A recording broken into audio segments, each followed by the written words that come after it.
Hello friends, Radhe Radhe. आपके अपने channel पढ़ाई चर्चा में बहुत बहुत स्वागत है। जैसा कि बहुत सारे कमेंट्स थे कि रेट का एग्ज़ाम देने के लिए फुल प्रॉपर वीडियो बना दीजिए कि कैसे हम पढ़ाई करें, कैसे नोट्स बनाएं, क्या चीज़ें हम पहले पढ़ें। अगर जो आप फर्स्ट बार एग्ज़ाम दे रहे हो तो चलिए आज हम थोड़ा सा रेट प्रिपरेशन के बारे में एक वीडियो बनाती हूँ जो कि आप लोगों को अच्छे समझ में आ जाएगा। और बगल में हमने स्लाइड भी लगा दिया है ताकि अगर मेरे बताने के अनुसार आप लोगों को समझ में ना आए तो आप लोग बगल में जो साइड में स्लाइड रखा है उस स्लाइड से भी आप समझ सकते हो। तो चलिए हम शुरुआत करते हैं। तो पहले नंबर पे है, हम देखेंगे सबसे पहले रेट के बारे में समझिएगा कि हमको कैसे पढ़ना है, क्या क्या चीज़ें देखनी है, कैसे नोट्स बनाना है, सब कुछ पॉइंट टू पॉइंट। सबसे पहले हम देखेंगे कि जो हमारी सबसे बहुत जो जैसे स्टूडेंट बहुत सारे हैं वो बिना परीक्षा के तैयारी करना स्टार्ट कर देते हैं। हमको कैसे तैयारी स्टार्ट करना है, कैसे चलना है, ठीक। सबसे पहले आपको ये पता होना चाहिए कि रेट में आपका लेवल कौन सा है, आपका पेपर पैटर्न क्या होने वाला है, आपको कैसे समझना है चीज़ों को। अब तैयारी का सबसे पहला कदम आपका क्या होना चाहिए, मैंने बगल में स्लाइड लगाई है, आप स्लाइड के द्वारा भी समझ सकते हो आराम से। एग्ज़ाम पैटर्न आपका syllabus, previous years, question paper, आपको ये तीनों अच्छे से समझना है। अगर आपने ये तीनों अच्छे से समझ लिया तो अच्छे से आप कर पाओगे। अब हम बात करते हैं सिलेबस को कैसे पढ़ें। किस चीज़ को? सिलेबस को हम कैसे पढ़ें। सिलेबस डाउनलोड करके मोबाइल में रख लेना ये नहीं, आपको लिखना पड़ेगा। कॉपी में आप लिख लो, जितना भी आप पीडीएफ बना लोगे आपको चीज़ें समझ में नहीं आएगी उतना, जब तक कॉपी में टिक नहीं लगाओगे कि इतना हमने कंप्लीट कर लिया। तो देखिए टॉपिक वाइज आपको पढ़ना है। उदाहरण के लिए फॉर एग्जांपल ले लो कि अगर विषय 10 चैप्टर हैं, ठीक। अब 10 चैप्टर में कौन कौन से टॉपिक क्लियर किए, कितने किए, आपको सारा सब कुछ ध्यान रखना है वहाँ पे। आप जैसे कि बगल में देख सकते हैं, अपने से भी समझ सकते हैं। फिर हर टॉपिक के सामने 3 चीज़ रखो, पढ़ना है या पढ़ लिया, फिर रिवीजन हो गया या फिर करना है। अब आपको तैयारी कहाँ तक, अब बात करते हैं जीरो से शुरुआत करने वाले विद्यार्थी क्या करें। जो स्टूडेंट जीरो से शुरुआत कर रहे हैं वो कैसे पढ़ें, कैसे करें, तो चलिए उनके लिए बताती हूँ। अगर आपने अभी तक बिल्कुल पढ़ाई शुरू कर दी है तो घबराने की भी ज़रूरत नहीं है कि हमको कैसे हमसे बनेगा, कैसे हम कर पाएंगे, ये कैसे हो पाएगा, बिल्कुल नहीं। क्योंकि देखिए एक टॉपिक उठाइए, किसी भी मतलब आपका जो सब्जेक्ट है उससे आप एक टॉपिक उठाइए, तो उसके छोटे छोटे आप नोट्स बनाइए, ठीक। जब आप छोटे छोटे नोट्स बनाएंगे फिर टॉपिक क्वेश्चंस को आप लगाएंगे, आप देखेंगे उसको, और अंत में जो क्वेश्चन गलत है उसे दोबारा भी आप दोहराइए, आप वो मार्क लगाइए कि हम कहाँ पे गलत कर दिए, उसको आप दोबारा देखिए। और जब आप थ्योरी पढ़ेंगे तो जितना आपने थ्योरी कंप्लीट कर लिया है, ओके, आपने जितना थ्योरी कंप्लीट कर लिया है उसका क्वेश्चंस भी आप लगाते जाओगे। आपको बेसिक स्टडी यहीं से शुरुआत करनी है। पहले आपको कॉन्सेप्ट समझना है, नोट्स बनाना है, क्वेश्चंस लगाना है। अब बहुत सारे लोग का ये रहती है नोट्स हमें कैसे बनाना है।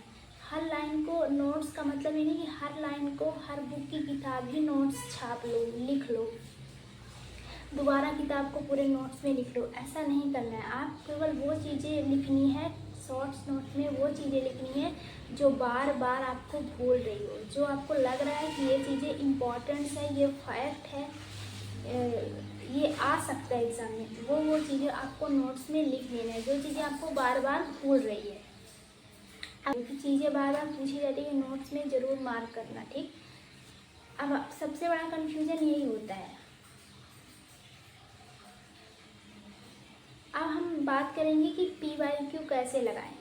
हो सकता है कि मेरे बताने के अंदाज से आपको चीज़ें उतनी समझ में ना आए, तो मैंने बगल में स्लाइड लगा दिया है, आप उस स्लाइड के हिसाब से भी समझ सकते हैं। अब हम PYQ में आते हैं कि PYQ हमें कैसे लगाना है।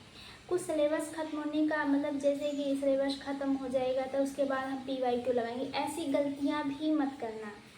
आप जो थ्योरी जो चैप्टर पढ़ रहे हो, मेरा कहने का मतलब जो टॉपिक आप पढ़ रहे हो, आपने वो थ्योरी पढ़ा, कंप्लीट कर लिया, उसके साथ में देखिए कि पिछले वर्ष में कितने प्रश्न इस टॉपिक से आए थे, इस चैप्टर से आए थे। आप PYQ भी साथ लगाते चलो, ओके।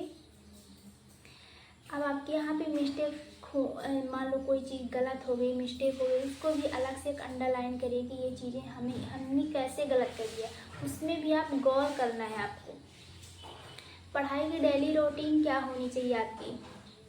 अगर आप शुरुआत कर रहे हो कि पहले 10 से 12 घंटे पढ़ने का टारगेट, कि हम शुरुआत में ही 10 से 12 घंटे ही पढ़ना स्टार्ट करेंगे, तो ये टारगेट बिल्कुल मत रखिए, क्योंकि आप मान लीजिए 2 घंटे 4 घंटे भी शुरुआत कर रहे हैं पढ़ने के लिए, तो वो भी काफ़ी धीरे धीरे आपकी कंसिस्टेंसी बनती जाएगी और आप आराम से चीज़ों को कवर कर लेंगे।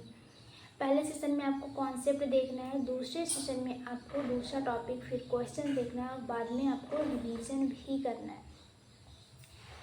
अब हम बात करेंगे वीकली स्ट्रेटेजी। आपके हफ्ते में क्या चीज़ें होनी चाहिए। खुद को टेस्ट देना है कि पूरे सप्ताह में जो हमने चीज़ों को क्वेश्चंस लगाए हैं, जो चीज़ें पढ़े हैं, वो 3 चीज़ें देखिए, कितना हमने सही किया है, एक हफ्ते में हमने कितना चीज़ों को सही कर रहे हैं, कितना हमारा गलत हो रहा है, कहाँ हम गलतियाँ कर रहे हैं, ये सारे चीज़ आपको एनालिसिस करना होगा। अब हम बात करते हैं कि रिवीजन कैसे करें। ठीक, अब हमारा टॉपिक कौन सा कमज़ोर है, टॉपिक को बार बार गलती हो रही है, अगले सप्ताह उसे फिर से आप एनालिसिस उस चीज़ को करिए। अब हम बात करते हैं कि रिवीजन कैसे करें। अब ठीक है ना, रीट जैसी परीक्षा से पढ़ना ही नहीं है कि पढ़ लो, आपको रिवीजन भी करना होगा। आप रिवीजन के 3 स्तरों में रखो। पहला कि टॉपिक पढ़ने के कुछ समय बाद, रिवीजन के कुछ दिनों बाद, पूरे सप्ताह महीनों की तैयारी के बाद आप पूरा सिलेबस दोहराओ। ठीक है, आप जैसे कोई टॉपिक पढ़ लिया, कोई टॉपिक पढ़ने के बाद आप उसको याद भी करना है ना, एग्ज़ाम तक आपको याद करके चलना है टॉपिक को, ये नहीं कि आप भूल जाओ। मैंने स्लाइड इसीलिए लगा दिया कि हो सकता है कुछ लोगों को मेरी बातों से समझ में नहीं आता, तो हमने साइड में स्लाइड इसलिए लगा दिया कि आप अपने तरीके से भी उसे समझ सको या कॉपी में कहीं लिख लो आप। ओके, अब हम बात करेंगे सबसे मुख्य, सबसे शॉर्ट नोट्स, PYQ, मिस्टेक। ये आप 3 चीज़ पकड़ के चलो, आपको एग्ज़ाम को क्वालिफाई करने से कोई नहीं रोक सकता। दूसरी बात, आप 10 किताब मत खरीदिए, एक ही किताब से आप अपनी अच्छी से तैयारी करिए। सबसे ज़्यादा इम्पॉर्टेंट है आप सिलेबस को समझो कि कौन से टॉपिक आ रहे हैं, कितनी बार आ रहा है, कौन कौन सा बार बार पूछा जा रहा है, कितने वर्षों में एक ही प्रश्न को बार बार रिपीट किया गया है।